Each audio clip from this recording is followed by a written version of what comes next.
En hier sit ons nou vanmiddag lekker in die bos en kuier, omring van bome en groen blare en die blou lug.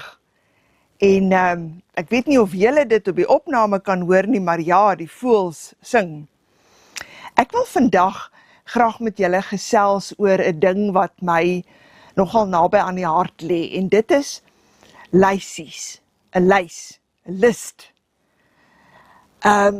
Wanneer 'n mens dorp toe gaan en jy wil gaan kruideniers inkopies doen, dan werk dit nogal maklik as 'n mens vooraf 'n lys maak.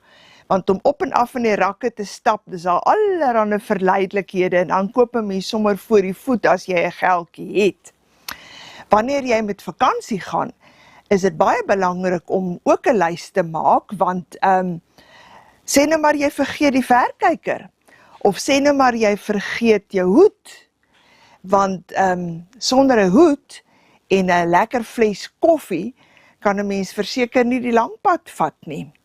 Maar die ding waaroor ek nou eintlik vandag wil gesels is om elke dag in jou hart en in jou gees en ja, sommer op skrif ook, 'n lysie te maak, al is dit net 2 of 3 of 5 items waarvoor jy vandag uit jou hart uit dankbaar is. Op 'n maandag veral is ek altyd baie dankbaar vir my wasmasjien, want dit is 'n baie groot hulp in 'n mens se lewe. Maar as ek nou dink hoe lekker is dit om vroegoggend op die stoep te sit en die oggendkoeligheid te geniet en 'n lekker koppie tee te drink, en dalk het jy nog 'n stukkie beskuit ook.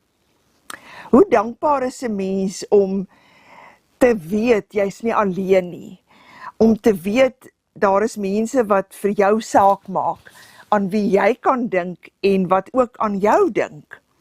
En dis so lekker om 'n lys te kan saamstel en sê, dankie vir die sagte reën wat laasnag geval het, dankie vir die vars koelheid in die oggend, dankie dat ek 'n besem het om die stoep mee te kan vee, dankie dat 'n mens soveel dinge wat jy eintlik as vanselfsprekend aanvaar, net hardop voor kan dankie sê, met 'n lys, sonder 'n lys, maar in jou kop en in jou hart, maak jy 'n dankbaarheidslysie.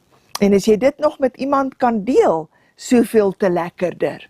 En daarom wil ek vandag vir jou, liewe vriend, liewe vriendin, sê, my dankbaarheidslysie op hierdie oomblik sê vir jou, ek is dankbaar om 'n paar minute saam met jou te kon kuier, en ek is dankbaar om 'n paar gedagtes met jou te deel.